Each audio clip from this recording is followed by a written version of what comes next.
Oui, c'est en faisant reposer votre foi sur Christ, lui seul, que vous pourrez trouver un abri, en étant enseveli avec lui, devenu une même plante avec lui, en demeurant caché en lui, hors de lui. Nous sommes sous le poids de la malédiction de la loi violée.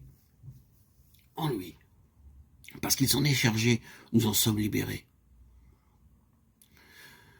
Plus profond encore nous conduisent ces paroles: maudit quiconque est pendu au bois.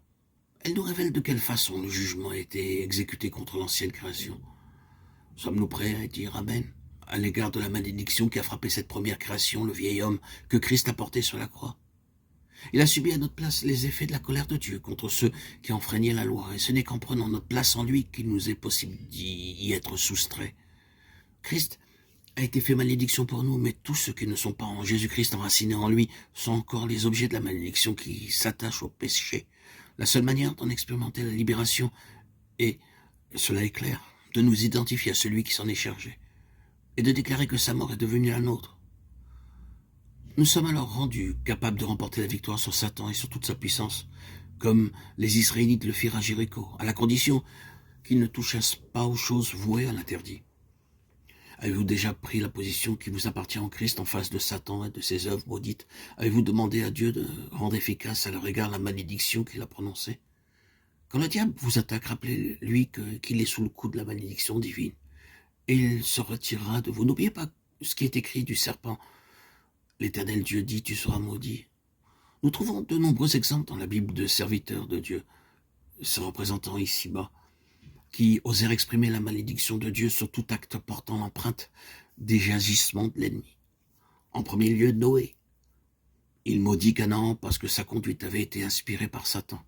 Si vous êtes unis au Seigneur et si en lui et avec lui vous avez pris position contre les puissances des ténèbres, si vous réalisez profondément que la colère divine repose sur le péché et sur le diable, vous avez le droit de proclamer en son nom l'attitude qui est la sienne à leur égard.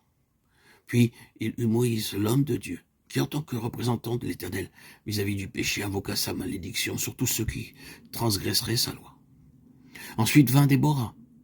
Que voulut-elle dire quand elle prononça cette parole? Maudissez mes roses, dit l'ange de l'Éternel. Maudissez ses habitants, car ils ne vinrent pas au secours de l'Éternel parmi les hommes vaillants. Juge 5, 23. Nous lisons dans Juge 4.4 que Déborah jugeait Israël en ce temps-là, et que les hommes d'Israël montaient vers elle pour être jugés parce qu'ils constataient qu'elle avait un discernement, une sagesse spirituelle qui lui avait été donnée par Dieu. Pourquoi fit-elle entendre ces imprécations contre Mérose? Parce qu'elle comprit que les habitants de cette ville s'étaient mis du côté de Satan, en tant que Dieu de ce monde qui régit et inspire tout mal et tout péché.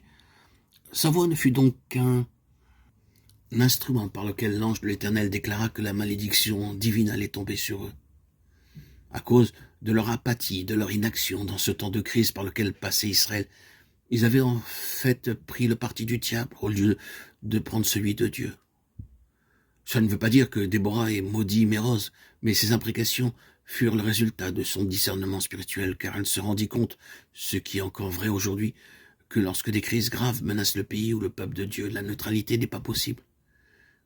Éviter de prendre parti quand l'ennemi attaque dénote une apathie spirituelle qui ne peut venir que du diable. C'est la raison pour laquelle cette attitude conduit les âmes qui s'y livrent à partager la malédiction qui pèse sur Satan.